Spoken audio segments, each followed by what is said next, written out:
जी नमस्कार, स्वागत है आप सभी लोगों का। जीपीएससी का कैलेंडर आ चुका है।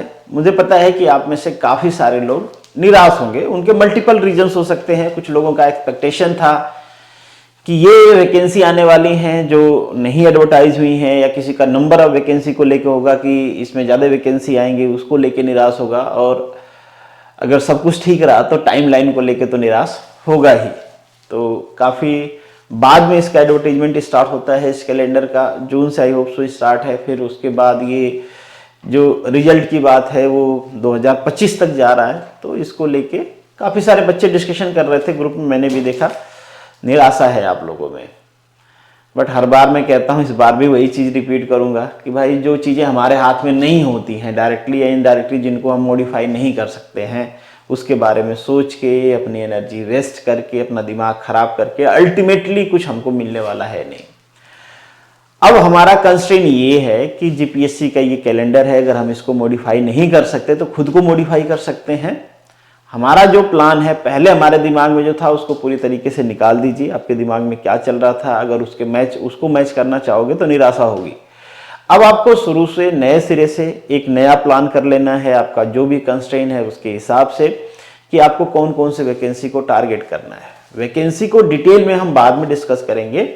आज मैं बस कैलेंडर बता दूंगा कि इंजीनियरिंग बैकग्राउंड के स्टूडेंट्स के लिए वो कौन कौन सी वैकेंसी हैं, उनकी बेसिक क्राइटेरिया क्या है, ताकि आप प्लान कर पाओ। बाकी किसी इंडिविजुअल वैकेंसी का अगर डिटेल वीडियो चाहिए तो हम लोग बाद में डिस्कस कर लेंगे, ठीक है। उसका सिलेबस क्या है, एग्जाम पैटर्न क्या है, हो क्या सकता है, अगर बहुत टाइम बाद हो रही है, कुछ वैकेंसी है इसमें, वो सारा डिस्कशन करें। उससे पहले एक छोटा सा अनाउंसमेंट है कि जीपीएससी एमबीआई का जो कोर्स है उसकी वैलिडिटी जो 1 ईयर की थी, मैंने वो एक्सटेंड कर दिया है अप्रैल 2025 तक। मतलब जो बच्चे अभी इनरोल करेंगे उनको वैलिडिटी मिलेगी अप्रैल 2025। जो पहले से इनरोल कर रखे हैं आपको टेंशन लेने की जरूरत नहीं है, पहले भी मैंने बोला है। वैसे भी आपका काफी सारे बच्चों का जो शुरू से हैं उनका 2-3 बार एक्सटेंशन हो चुका है, आगे भी हो जाएगा। पहले भी आपसे कोई एडिशनल चार्जेस नहीं लिए गए थे, आगे भी नहीं लिए जाएंगे, क्योंकि इतने प्रोफेशनल हम हैं नहीं। खा के बचाएंगे कहाँ से, आपका एग्जाम नहीं हुआ तो क्यों बार बार पैसे लेना, ठीक है। तो आपका एक्सटेंड हो जाएगा, टेंशन नहीं लीजिए।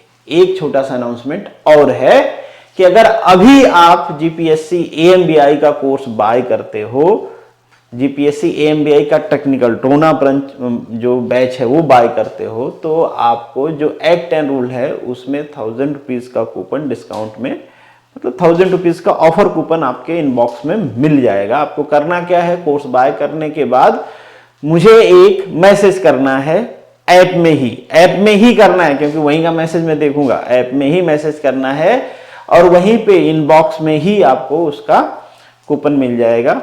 वो आप बाय कर सकते हो अगर आपका इंटरेस्ट हो तो। किसी इंडिविजुअल को बाय करना है तो आप इंडिविजुअली बाय कर सकते हो, क्योंकि दोनों अलग अलग हैं, एक्ट और टेक्निकल दोनों सेपरेटली हैं। पर ये अभी के लिए है, ये अभी 2 डेज, मतलब ये संडे तक अगर आप बाय करते हो तो ये आपको ऑफर मिलेगा। संडे के बाद वो खत्म हो जाएगा, क्योंकि हर बार ऐसा ही होता है कि जब कोर्स मतलब वैकेंसी आती है, उसका इनिशिएशन होता है, तो थोड़ा सा आप प्रमोटेड फील करो, इसके वजह से ये लाया जाता है, ठीक है। बाकी होली दिवाली जैसा मैं कोई ऑफर लाता नहीं हूँ। मेरा वो सब माइंडसेट है नहीं कि भाई होली से पढ़ाई स्टार्ट करना है, दिवाली से करना है, न्यू ईयर से करना है। खैर चलिए, अगर आप इंटरेस्टेड हो तो बाय कर सकते हो, ठीक है। और जो टेक्निकल का कोर्स है उसमें एएमबीआई का सिलेबस तो कंप्लीट हो चुका है। एएमबीआई के अलावा भी काफी सारे सब्जेक्ट पढ़ाए गए हैं, आगे भी बाकी आते रहेंगे, कि दूसरे एग्जाम्स की भी प्रिपरेशन आप कर ही रहे हो टेक्निकल का, तो होपफुली आपको उसके लिए सेपरेट कोर्स बाय नहीं करना पड़ेगा, आप वहां से प्रिपरेशन कर सकते हो। टेस्ट सीरीज भी आपको डिटेल मैकेनिकल की वहां पर मिल जाएगी, एएमबीआई की भी मिल जाएगी। तो आप टेक्निकल बाय करने के बाद टेक्निकल का टेंशन हमारे ऊपर छोड़ सकते हो। एक्ट बाय करने के बाद एक्ट का टेंशन हमारे ऊपर आप छोड़ सकते हो, उसका हम लोग टेक केयर बिल्कुल करेंगे, ठीक है। तो पहली जो वैकेंसी है आपकी यहाँ पे, ये मैं उन सभी का डिस्कशन करूंगा जो इंजीनियरिंग से रिलेटेड है, ठीक है। तो ये एक वैकेंसी है आपकी आईटी क्लास 1 की। ये मतलब इसमें जो ब्रांच एलिजिबल होती हैं वो आईटी है, कंप्यूटर साइंस है, इलेक्ट्रॉनिक्स एंड कम्युनिकेशन है। ये 3 ब्रांचेज इसमें एलिजिबल होती हैं।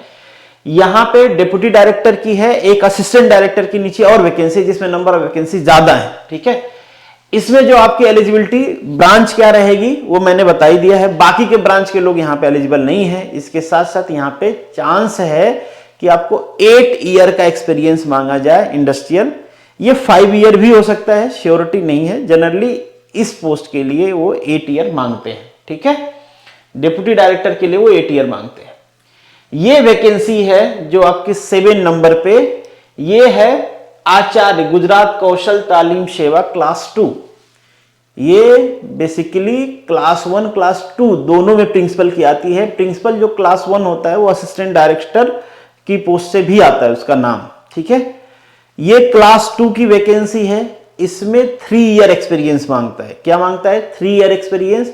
और इंजीनियरिंग की कोई किसी भी ब्रांच से अगर आपने बीटेक किया है तो आप इसके लिए एलिजिबल हो। ध्यान दीजिए, इंजीनियरिंग के किसी भी ब्रांच से आपने बीटेक किया है तो आप प्रिंसिपल बनने के लिए एलिजिबल हैं। ये क्लास 2 लेवल की पोस्ट है, इसमें 3 ईयर का एक्सपीरियंस मांगा जाता है। इसमें टीचिंग का एक्सपीरियंस भी वैलिड है, बहुत इंपॉर्टेंट है। अगर आप कहीं पे टीचिंग करते हो बीटेक करके तो भी आप इस पोस्ट के लिए एलिजिबल हो। ठीक है, क्लास 3 से ऊपर का किसी भी टाइप का आपके पास अगर एक्सपीरियंस है तो आप इसके लिए एलिजिबल हो। कौन से पोस्ट के लिए?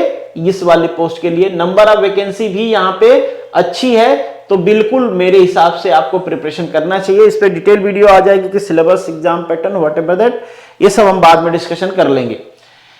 इसका मैंने बता दिया, इसमें टीचिंग की वैकेंसी इंक्लूड नहीं होती है, ओनली आपको इंडस्ट्रियल एक्सपीरियंस ही वैलिड माना जाता है, तो वो आप ध्यान रखना ऊपर वाली पोस्ट में।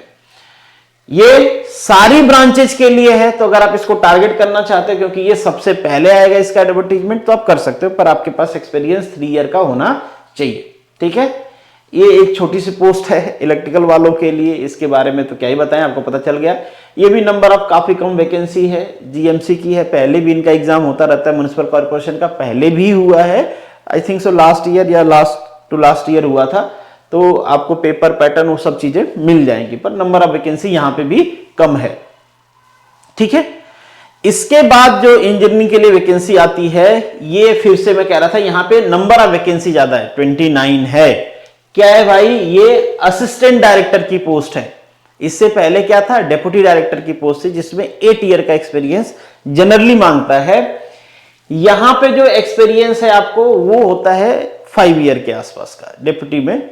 इन जनरल जो ट्रेंड है, अगर बाद में वो कुछ चेंज करके लाते हैं तो मैं वो श्योरिटी के साथ नहीं कह सकता, पर यहां पे 5 ईयर का एक्सपीरियंस, 3 to 5 ईयर का एक्सपीरियंस ऐसी पोस्ट के लिए मांगा जाता है। 3, अब ये 3 ईयर रहेगा या 5 ईयर रहेगा ये तो फिर जब आएगा तो ही पता चलेगा, बट यहां पे नंबर ऑफ वैकेंसी ज्यादा है। अगेन इसके लिए जो एलिजिबल कैंडिडेट हैं वो आईटी बैकग्राउंड के हैं, कंप्यूटर साइंस बैकग्राउंड के हैं, इलेक्ट्रॉनिक्स एंड कम्युनिकेशन बैकग्राउंड के हैं, ये लोग इस पोस्ट के लिए एलिजिबल हैं। और यहां पे भी इंडस्ट्रियल एक्सपीरियंस चाहिए, टीचिंग का एक्सपीरियंस यहां पे वैलिड नहीं है। नंबर ऑफ वैकेंसी अच्छी है, बहुत अच्छी पोस्ट होती है, अगर आप इंडस्ट्री में हो तो आपको जरूर ये ट्राई करना चाहिए। ठीक है, नेक्स्ट है आपका एई की, जो कि पहले भी एडवर्टाइज हुई थी, फिर से एडवर्टाइज हुई है, सितंबर में इसका एडवर्टीजमेंट आने वाला है। ये मैकेनिकल इंजीनियरिंग के लिए है, मैकेनिकल या जो उसके इक्विवेलेंट ब्रांच है, अगर उसमें आपने बीटेक किया हुआ है तो आप इसमें एलिजिबल हो। ठीक है, फिर उसी में क्लास 1 की है, इसके लिए 8 ईयर का एक्सपीरियंस जनरली रहता है। इसमें कितना रहेगा? वही रहता है मोस्ट प्रोबेबली, पर हाँ जीपीएससी में हम श्योर शॉट नहीं कह सकते, क्योंकि अलग अलग डिपार्टमेंट में सेम लेवल की पोस्ट में अलग अलग एक्सपीरियंस वो मांग लेते हैं। डिपेंड करता है कि जो डिपार्टमेंट, जिस डिपार्टमेंट में वैकेंसी है वो कितना एक्सपीरियंस मांग करते हैं, क्योंकि उनके रिकमेंडेशन पे ये चीजें बनती हैं, जो आरआर बनता है उनके रिकमेंडेशन पे बनता है, तो श्योरिटी नहीं रहती। क्योंकि आपने देखा कि जो एग्जीक्यूटिव इंजीनियर है जीडब्ल्यूएसएसबी में, वहां पे फ्रेशर मतलब कोई एक्सपीरियंस नहीं चाहिए, पर नर्मदा में ऐसा नहीं है, पहले रिक्रूटमेंट हुआ है, वहां पे एक्सपीरियंस मांगा गया है, तो वो चीजें रहती हैं। वो श्योरिटी के साथ हम नहीं कह सकते, जब तक कि एडवर्टीजमेंट नहीं आ जाता है तब तक श्योरिटी नहीं रहती है।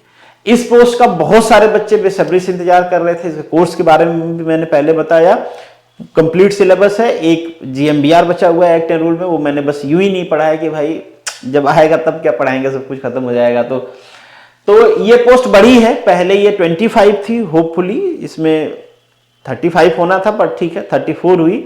जो इन्फॉर्मेशन थी, कई बार डिस्कशन हुआ था कि 35 होने वाली है, 34 हुई है। अगर आप केवल इसी को टारगेट कर रहे हो और अगर आप ऑटोमोबाइल से हो तो भाई आप मतलब आपके लिए ये लास्ट ही चांस है। अगर आपने 1-2 साल खराब किए हैं इसके प्रिपरेशन में, खराब तो नहीं कहूंगा मैं उसको, आपने पढ़ाई किए हैं, होप सो पढ़ाई किए होंगे, मतलब बस इंतजार नहीं किए होंगे, पढ़ाई किए हो तो इतना बार, इतने टाइम, इतने ढंग से पढ़ लीजिए कि अब मौका नहीं चूकना है।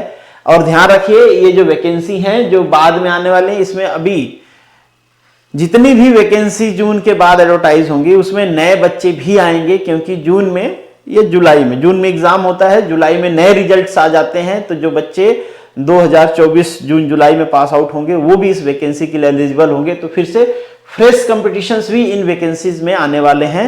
तो आपको प्रिपरेशन एकदम फुल प्रूफ बना लेनी है कि भाई फ्रेश माइंड को compete करना है, ठीक है। तो तैयारी करते रहिए, और कोर्स से जुड़ना चाहते हैं तो वो मैंने आपको शुरू में बता दिया, जुड़ सकते हैं। फिर है ICT पोस्ट, इसके लिए भी एलिजिबिलिटी का जो बीटेक वाला क्राइटेरिया है वही है, BTech IT computer science and electronics and communication के लिए 3 वैकेंसी हो गई। पर ये भी एक्सपीरियंस वाली वैकेंसी है, यहाँ पे 2 ईयर का एक्सपीरियंस चाहिए आपको इंडस्ट्री का, ठीक है। अगर आप हो तो बिल्कुल आपको जो भी मैच करते हो, अगर सारे मैच कर रहे हो तो सारे में तैयारी कर सकते हो, पर इसमें वही 3 ब्रांचेज है, computer science, IT, electronics and communication. Next है आपका ये GMC का है, इलेक्ट्रिकल इंजीनियर्स के लिए, तो इसमें कुछ स्पेसिफिक नहीं होता है।